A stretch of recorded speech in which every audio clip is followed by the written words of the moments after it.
Welcome back to Afternoon Live.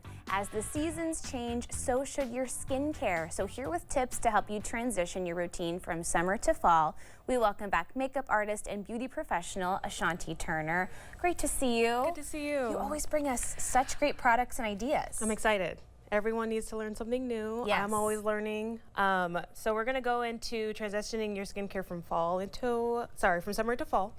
I remember last time we were talking about more mattifying the skin just to reduce sweat and oil. It's been hot. It has, but things change very quickly. As it gets colder, our skin starts to get dried out. So now we're gonna bring moisture back into the skin as we're changing seasons. Okay. So we're gonna start with skincare. The first thing that we wanna do is, of course, cleanse our skin, but instead of stripping oil, we're actually gonna hydrate. So this right here is one of my favorite hydrating cleansers. Nice. And you wanna look for skincare products that have a lot of acids in them that are gonna moisturize. So hyaluronic acid. This one has niacinamide. It is super, super hydrating, and it doesn't strip the skin, which is really nice. Okay. Next, we're gonna go into toning. When we do toners, typically we like to go for more exfoliating, but those guys can dry out the skin, and we wanna, again, moisturize. That's what I think. You say toner, and people generally think that moisture is being taken away. Exactly. So like glycolic is really exfoliating, kind of drying sometimes. This guy's gonna be a milky toner. Ooh. And we wanna look for the word milky in our toners when we're hydrating, guys. No more exfoliating, no more cleansing. We wanna go for milky and hydrating That's a toners. good keyword. And this stuff that you've brought here is super easy to find, drugstore, budget friendly. You can find it anywhere pretty much. I like to do things that are effective, but doesn't break the bank. Exactly. Okay. Then we're gonna go into hydration. So bringing the hydrating back into the skin. I like to pair skincare with my cleansers and moisturizers that kind of are from the same brand, just because I'm used to those ingredients. Sure. So these two are from the same. This guy, again, has niacinamide inside of it. It is super gentle. Okay. Love this one. And then we're gonna go into SPF, because even though the sun is out, you still need it year round. we still need it, because even though we don't get a lot of sun here, the overcast, it's still UV rays, so we want to protect against that. Okay. This guy is super, super great. This is a mineral sunscreen, SPF 30 inside of that guy. Okay. Love it.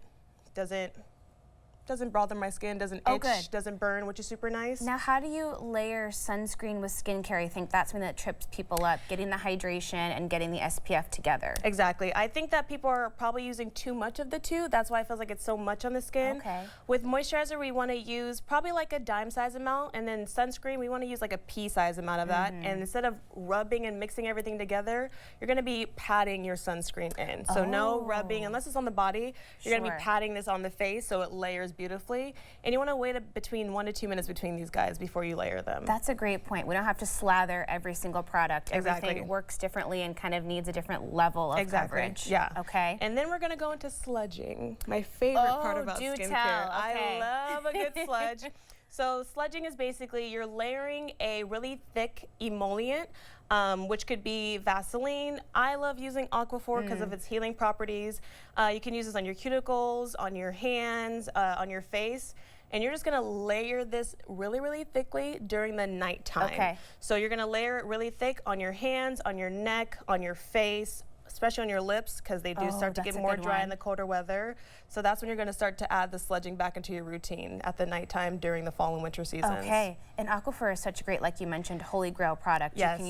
You can use it for diaper rash. I mean, I know these things. I use it for everything. I use it for burns, everything. But as far as beauty goes, this is definitely my go-to. It always will be. So as we're talking about this, I'm thinking I always notice when there's a big change in season, my skin freaks out. Yeah. I break out, I get splotchy, and is it because I'm not adjusting my routine? Usually, yes. It could be because you're switching products too fast, but if you've been using the same thing, it's usually just the season itself. Okay, make some adjustments, and always sneak in that SPF whenever you can. Every single time, everyone needs SPF, no matter the age, nothing. You need to have SPF in your routine no matter what. And I think dermatologists, makeup artists, anybody in the beauty world will tell you that's one of the best anti-aging things you can do for yourself. It really is, because when you're protecting against the sun, you're not drying your skin out, first of all, but then also the rays can really, really penetrate the skin to make it feel like leather, and we don't want that. That's not what we want. We don't want that. We're going to be baby soft for life. Yes. Thank you so much. Of Great course. to see you. Good to Always see bring you. such great stuff for us. We'll have more information about Ashonti on our website at katu.com. We'll be right back with more Afternoon Live right after this.